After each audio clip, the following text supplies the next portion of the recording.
ಹುಟ್ಟಿದರೆ ಕನ್ನಡ ನಾಡಲು ಹುಟ್ಟಬೇಕು, ಮೆಚ್ಚಿದರೆ ಕನ್ನಡ ಮಣ್ಣ ಮೆಟ್ಟಬೇಕು. ನಮಸ್ಕಾರ, ಎಲ್ರಿಗೂ ಸ್ವಾಗತ. ಹೊಸ ದೆವ್ವದ ಕಥೆಯೊಂದಿಗೆ ಎಲ್ಲರೂ ಚೆನ್ನಾಗಿದ್ದೀರಾ ಅಂತ ಅಂದ್ಕೊಂಡಿದ್ದೀನಿ.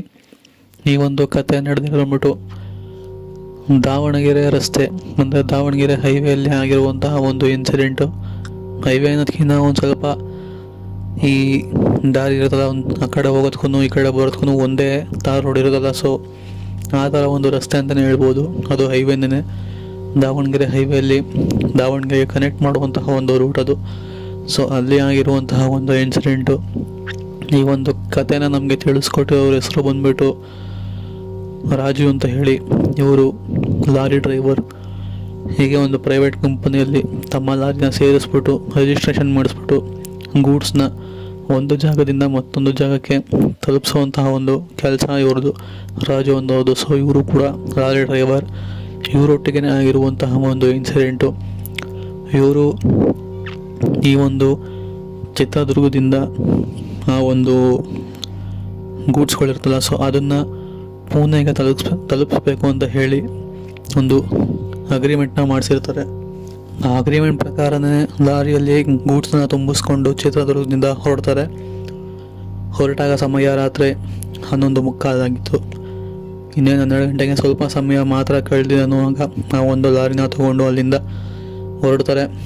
ಆ ಲಾರಿಯಲ್ಲಿ ಇವ್ರನ್ನ ಬಿಟ್ಟರೆ ಮತ್ತೊಬ್ಬರು ಆ ಲಾರಿ ಕ್ಲೀನ್ ಮಾಡ್ತಾರಲ್ಲ ಅವ್ರು ಇರ್ತಾರೆ. ಇಬ್ಬರೇ ಇರೋವಂಥದ್ದು. ಆ ಚಿತ್ರದುರ್ಗದಿಂದ ಒಂದು ಸ್ವಲ್ಪ ಮುಂದೆ ಬರ್ತಿದ್ದಂಗೆ ಸಿಂಗಲ್ ರೋಡ್ ಸಿಗುತ್ತೆ. ಆ ಒಂದು ರೋಡ್ನಲ್ಲಿನೇ ಇವರು ಗಾಡಿನ ಓಡಿಸ್ಕೊಂಬರ್ತಿರ್ತಾರೆ, ಗೂಡ್ಸ್ ಇದಂತಹ ಕಾರಣ ಲಾರಿ 60 ಸ್ಪೀಡಲ್ಲಿ ಓಡ್ತಿರೋವಂಥದ್ದು. ಸೊ ಆ ಒಂದು 60 ಸ್ಪೀಡಲ್ಲೇ ಓಡಿಸ್ತಾ ಸಮಯ ಇಲ್ಲ ಅಂತಂದ್ರೆ ಒಂದು ಕಾಲಾಗಿರ್ಬೋದೇನೋ. ಆ ಸಮಯದಲ್ಲಿ ಡ್ರೈವರ್ಗೆ ತುಂಬಾ ನಿದ್ದೆ ಎಳೆಯೋ ಥರ ಆಗುತ್ತೆ. ಸರಿ, ಇಷ್ಟೊಂದು ನಿದ್ದೆ ಬರ್ದಿಲ್ಲ, ಇಲ್ಲೆಲ್ಲರೂ ಒಂದು ಟೀ ಅಂಗಡಿ ಇದ್ದರೆ ಟೀ ಕುಡಿಯೋಣ ಅಂತ ಹೇಳಿ ಅವರು ಕೂಡ ಟೀ ಅಂಗಡಿನ ಹುಡುಕ್ತಾ ಸುತ್ತಮುತ್ತ ಕಣ್ಣಾಯಿಸ್ತಾ ಹಾಗೆ ಓಡಿಸ್ಕೊಂಬರ್ತಾ ಇರ್ತಾರೆ. ಓಡಿಸ್ಕೊಂಬರ್ತಿದ್ದಂಗೆ ಅವ್ರ ಮುಂದೆಗಡೆ ಇದ್ದಕ್ಕಿದ್ದಂಗೆ ಯಾವುದೋ ಒಂದು ವ್ಯಕ್ತಿ ಅವ್ರ ಲಾರಿಗೆ ಅಡ್ಡ ಸಿಕ್ಕಿ ಇವರು ಲಾರಿನ ಅವ್ರ ಮೇಲೆ ಹತ್ತಿಸಿದ್ರು ಅನ್ನೋ ಥರ ಇವ್ರಿಗೆ ದೃಶ್ಯ ಕಾಣಿಸುತ್ತೆ. ಇದೆಂಥ ಕೆಲಸ ಆಯಿತು, ಈ ಒಂದು ನಿದ್ದೆ ಮಂಪರಲ್ಲಿ ನಾನು ಯಾರು ಇದ್ದಾರೆ ಅಂತ ಕೂಡ ನೋಡಲಿಲ್ಲ, ಅವ್ರ ಮೇಲೆ ಲಾರಿನ ಹತ್ತಿಸ್ಬಿಟ್ನಲ್ಲ ಅಂತ ಹೇಳಿ ಒಂದು ಸ್ವಲ್ಪ ಮುಂದೆ ಹೋಗಿ ಲಾರಿನ ಹಾಕ್ಬಿಟ್ಟು ಒಂದು ಕ್ಲೀನನ್ನು ಎಬ್ಬಿಸಿ ಇಲ್ಲೇನೋ ಆಕ್ಸಿಡೆಂಟ್ ಆಗೋಯ್ತು ಬಾ ನೋಡೋಣ ಅಂತ ಹೇಳಿ ಹಿಂದೆಗಡೆ ಓಡ್ಬಂದು ಆ ಆಕ್ಸಿಡೆಂಟ್ ಆಗಿರುವಂತಹ ಜಾಗನ ನೋಡ್ತಾರೆ. ಬಟ್ ಅಲ್ಲೇನೂ ಕೂಡ ಇರೋದಿಲ್ಲ, ಏನೂ ಹಾಗೆ ಅನ್ನೋ ಥರ ಫುಲ್ಲು ಸಿಂಪಲ್ಲಾಗಿ ಎಲ್ಲ ನಾರ್ಮಲಾಗಿ ಇರುತ್ತೆ. ಹಾಗೆ ಗಾಡಿಗಳು ಕೂಡ ಓಡಾಡ್ತಾನೆ ಇರುತ್ತೆ. ಇವಾಗ ತಾನೇ ಯಾರು ನಮ್ಗೆ ಗುದ್ದಿರೋ ನನಗೆ ಭಾಸವಾಯ್ತಲ್ಲ, ನನಗೆ ಫೀಲ್ ಆಯ್ತಲ್ಲ ನೋಡಿದ್ನಲ್ಲ ಅಂತ ಹೇಳಿ ಡ್ರೈವರ್ ಕನ್ಫ್ಯೂಸ್ ಆಗಿ ಬಿಡು ನಿದ್ದೆ ಮಂಪ್ರಲ್ಲಿ ಏನೋ ಭ್ರಮೆ ಆಗಿರಬೇಕು ಅಂತ ಹೇಳಿ ಗಾಡಿನ ಹತ್ಕೊಂಡು ಪುನಃ ಒಂದು ಸ್ವಲ್ಪ ದೂರ ಓಡಿಸ್ಕೊಂಬರ್ತಾರೆ. ಇನ್ನೇನು ಸ್ವಲ್ಪ ದೂರದಲ್ಲೇ ಟೀ ಅಂಗಡಿ ಇದೆ ಅಂತ ಹೇಳಿ ಅವ್ರಿಗೆ ಕಾಣಿಸೋ ಥರ ನೋಡ್ತಾರೆ. ಸೊ ನೋಡಿದ ತಕ್ಷಣವೇ ಪುನಃ ಅವ್ರಿಗೆ ಹಿಂದೆ ಯಾವ ಥರ ಫೀಲ್ ಆಯ್ತದ, ಯಾರನ್ನೋ ಗುದೀನಿ ಅಂತ ಹೇಳಿ ಅದೇ ಥರ ವ್ಯಕ್ತಿಗೆ ಮತ್ತೊಮ್ಮೆ ಅವರು ಗುದಿಯೋ ಥರ ಅದೇ ಒಂದು ದೃಶ್ಯ ಮತ್ತೆ ಅವ್ರ ಕಣ್ಣು ಮುಂದೆ ಬರುತ್ತೆ.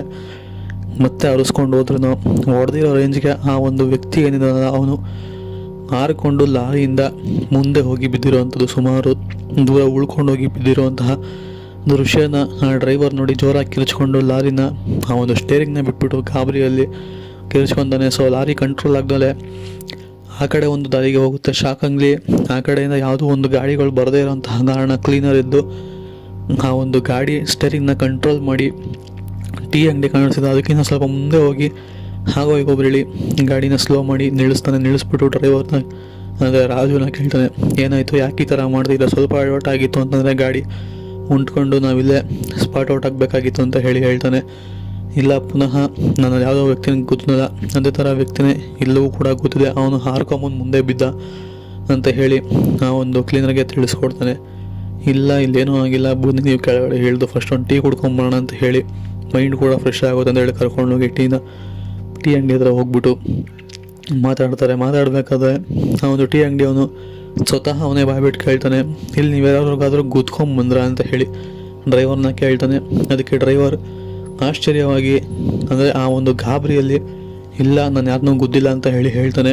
ಬಟ್ ಇದನ್ನೆಲ್ಲ ಆ ಒಂದು ಟೀ ಅಂಗಡಿ ಅವನು ಹೌದಾ, ಪರವಾಗಿಲ್ಲ, ನೀವೇ ಅದೃಷ್ಟವಂತರು, ಯಾಕೆ ಅಂತಂದರೆ ಇಲ್ಲಿ ಆವಾಗ ದೊಡ್ಡ ಲಾರಿಗಳು ಯಾವುದೇ ಬಂದರೂ ಕೂಡ ಅವರು ಯಾವುದೋ ವ್ಯಕ್ತಿನ ಗುದ್ಬಿಟ್ಟೆ ಬಟ್ ಅವನಲ್ಲಿ ಸಿಕ್ಕಿಲ್ಲ ಅಂತ ಹೇಳಿ ತುಂಬ ಜನ ಬಂದು ನನಗೆ ಹೇಳ್ತಿರ್ತಾರೆ. ಅದು ಆ್ಯಕ್ಚುಲಿ ಆ ಒಂದು ವ್ಯಕ್ತಿ ಏನಿದೆಯಲ್ಲ, ಹೀಗೆ ಒಂದು ಲಾರಿಗೆ ಅಡ್ಡ ಸಿಕ್ಬಿಟ್ಟು ಆ ಲಾರಿ ಕೆಳಗಡೆ ಕೂತು ಸತ್ತೋಗಿರೋದ್ರಿಂದ ಆ ಲಾರಿಯವನು ನಿಲ್ಲಿಸ್ತಾನೆ ಹೋಗಿರೋವಂಥದ್ದು. ಆವಾಗಲಿಂದ ಅವನ ಆತ್ಮ ಅಲ್ಲೇ ಇದೆ. ಆದ ಕಾರಣ ಯಾವುದೇ ಲಾರಿ ದೊಡ್ಡ ದೊಡ್ಡ ಲಾರಿಗಳು ಬಂದ್ರೂ ಅವ್ರಿಗೆ ತುಂಬ ಜನಕ್ಕೆ ಈ ಥರ ಗುದ್ದಿರೋ ಫೀಲು ಆಗಿದೆ. ಅದೇ ಥರ ನಿಮಗೂ ಏನಾದ್ರು ಆಯ್ತೇನೋ ಅಂತ ಹೇಳಿ ಕೇಳಿದೆ ಅಂತ ಹೇಳಿ ಆ ಒಂದು ಟೀ ಅಂಗಡಿ ಅವ್ನು ಕೇಳ್ತಾನೆ. ಅದಕ್ಕೆ ಈ ಒಂದು ಡ್ರೈವರ್ ಕೂಡ ಹೌದು, ನನಗೂ ಕೂಡ ಅದೇ ಥರ ಇನ್ಸಿಡೆಂಟ್ ಆಯಿತು, ಅದೇ ಗಾಬರಿಲ್ಲ ನಾನು ಕೂಡ ಇದ್ದೀನಿ ಅಂತ ಹೇಳಿ ಹೇಳ್ತಾನೆ. ಅದಕ್ಕೆ ಟೀ ಅಂಗಡಿಯವನು ತಲೆ ಕೆಡಿಸ್ಕೊಂಬಿಡಿ, ಅದು ನಿಮಗೆಲ್ಲ ತುಂಬ ಜನಕ್ಕೆ ಆಗಿದೆ, ನಿಮ್ಮ ಪಾಡು ನೀವು ಗಾಡಿ ಓಡಿಸ್ಕೊಂಡು ಆರಾಮಾಗಿ ಹೋಗಿ ಅದ್ರ ಬಗ್ಗೆ ಜಾಸ್ತಿ ಯೋಚನೆ ಮಾಡಬೇಡಿ ಅಂತ ಹೇಳಿ ಅಲ್ಲಿಂದ ಅವ್ರನ್ನ ಕಳಿಸ್ಕೊಡ್ತಾನೆ. ಸೊ ಇದು ಆ್ಯಕ್ಚುಲಿ ನಡೆದಿರುವಂತಹ ಒಂದು ಸತ್ಯ ಇನ್ಸಿಡೆಂಟು. ಸೊ ನಿಮಗೆ ಹೇಗೆ ಅನ್ನಿಸ್ತು ಈ ಒಂದು ಕತೆ ಕಮೆಂಟ್ ಮಾಡಿ ತಿಳಿಸ್ಕೊಡಿ. ವಿಡಿಯೋ ಇಷ್ಟ ಆಗಿದ್ದರೆ ಲೈಕ್ ಮಾಡ್ಕೊಳ್ಳಿ, ಚಾನಲ್ಗೆ ಸಬ್ಸ್ಕ್ರೈಬ್ ಮಾಡಿಲ್ಲ ಸಬ್ಸ್ಕ್ರೈಬ್ ಕೂಡ ಮಾಡ್ಕೊಳ್ಳಿ. ಸಿಗೋಣ ಮತ್ತೊಂದು ಹೊಸ ದೆವ್ವದ ಕಥೆಯೊಂದಿಗೆ. ಅಲ್ಲಿವರೆಗೂ ಟೇಕ್ ಕೇರ್, ಗುಡ್ ಬೈ.